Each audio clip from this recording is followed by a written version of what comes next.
Interviews with Tapestrists, Volume 18, Cherim's Heart of Anequina, by Levilas Paris, Professor at the Imperial University.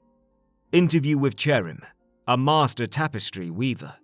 Contemporary with Makamat Lusain, interviewed in Volume 17 of this series, is the Khajiit Cherim, whose tapestries have been hailed as masterpieces all over the Empire for nigh on 30 years now. His 4 factories, located throughout elsewhere, make reproductions of his work, but his original tapestries command stellar prices. The Emperor himself owns 10 Cherim tapestries, and his representatives are currently negotiating the sale of 5 more. The muted use of color contrasted with the luminous skin tones of Cherim's subjects is a marked contrast with the old style of tapestry. The subjects of his work in recent years have been fabulous tales of the ancient past, the gods meeting to discuss the formation of the world, the Chimera following the prophet Veleth into Morrowind, the wild elves battling Morahus and his legions at the White Gold Tower. His earliest designs dealt with more contemporary subjects. I had the opportunity to discuss with him one of his first masterpieces, the Heart of Anequina, at his villa in Orcrest.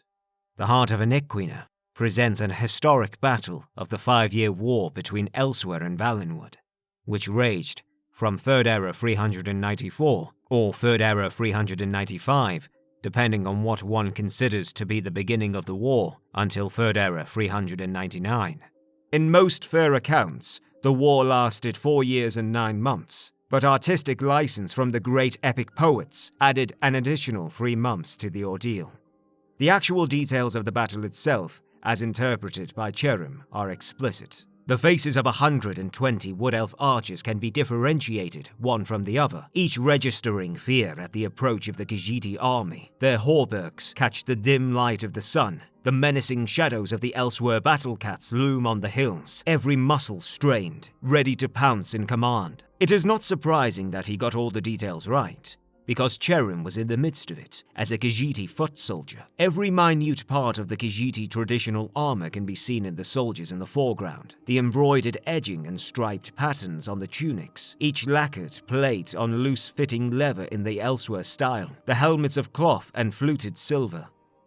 Cherim does not understand the point of plate mail, said Cherim. It is hot, for one, like being both burned and buried alive. Cherim wore it at the insistence of our Nord advisors during the Battle of Zelinin, and Cherim couldn't even turn to see what my fellow Khajiit were doing.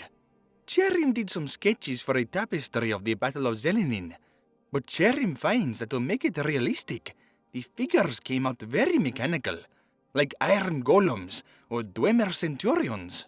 Knowing our Khajiit commanders, Cherim would not be surprised if giving up the heavy plate was more aesthetic than practical. Elsewhere lost the Battle of Zelinin, didn't she? Yes, but Elsewhere won the war, starting at the next battle, the Heart of Anequina, said Cherim with a smile. The tide turned as soon as we Khajiit sent our Nordic advisors back to Solitude. We had to get rid of all the heavy armor they brought to us, and find enough traditional armor our troops felt comfortable wearing. Obviously, the principal advantage of the traditional armor was that we could move easily in it, as you can see from the natural stances of the soldiers in the tapestry. Now, if you look at this poor perforated Cathay rat who just keeps battling on in the bottom background, you can see the other advantage. It seems strange to say, but one of the best features of traditional armor is that an arrow will either deflect completely or pass all the way through. An arrowhead is like a hook, made to stick where it strikes if it doesn't pass through. A soldier in traditional armor will find himself with a hole in his body and a bolt on the other side. Our healers can fix such a wound easily if it isn't fatal, but if the arrow still remains in the armor, as it does with heavier armor, the wound will be reopened every time the fellow moves. Unless the Khajiit strips off the armor and pulls out the arrow, which is what we had to do at the Battle of Zelinin. A difficult and time-consuming process in the heat of battle, to say the least. I asked him next, is there a self-portrait in the battle? Yes, Cherim said with another grin. You see the small figure of the Khajiit stealing the rings of the dead wood elf. His back is facing you, but he has a brown and orange striped tail like Cherim's. Cherim does not say that all stereotypes about the Khajiit are fair, but Cherim must sometimes acknowledge them.